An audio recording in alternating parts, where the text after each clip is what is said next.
দাঁড়াও, আমি কি বিরক্ত হতে পারি? তুমি আসবে, সবসময় আসবে, চাইলে থেকেও যেতে পারো।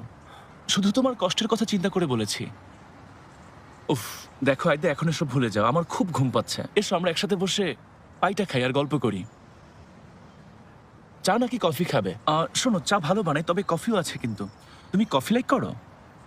চা, কফি, এই কোনটা নেবে? তুমি সকালে ঘুম থেকে ওঠার মানুষ না। যাক, আমার কষ্টটা বুঝতে পেরেছো।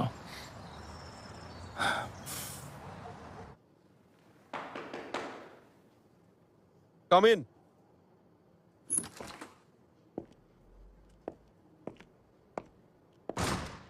এত সকালে আমাকে ডেকেছেন, জরুরি কোনো কাজ আছে কি?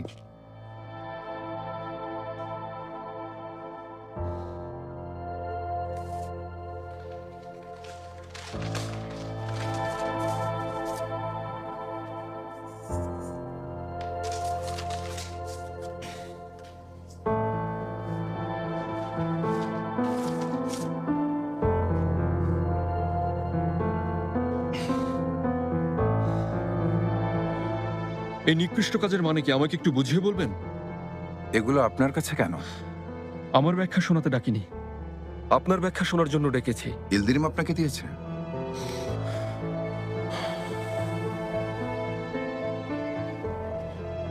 ওনার টেবিল থেকে নিয়েছি।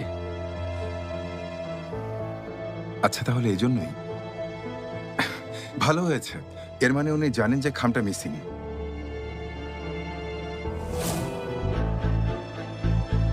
বোঝাই যাচ্ছে আপনি আপনার এমপ্লয়ীদের কন্ট্রোল করতে পারছেন না। মিস্টার বুরাক যখন এই খামের ব্যাপারে আমাকে বলছিলেন, তখন আপনাকে দেখে বুঝতে পেরেছি যে এটা সম্পর্কে আপনি কিছুই জানেন না। আপনিও আমার মতো অবাক হয়েছেন, সত্যি বলিনি? আপনার ধারণা ভুল, কারণ আমি ওদের খামটা নিয়ে আসতে বলেছিলাম। আমি শুধু অবাক হয়েছি যে ওরা কিভাবে এই রুমে আটকে গেল। অফিসে গেলে হয়তো জানতে পারবো। আচ্ছা, এই খামে তাহলে কি আছে? আপনি নিজেই খুলে দেখুন।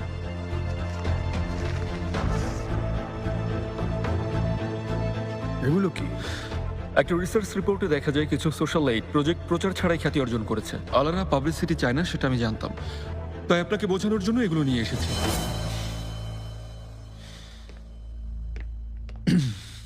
কে তুলেছে এই ছবিগুলো?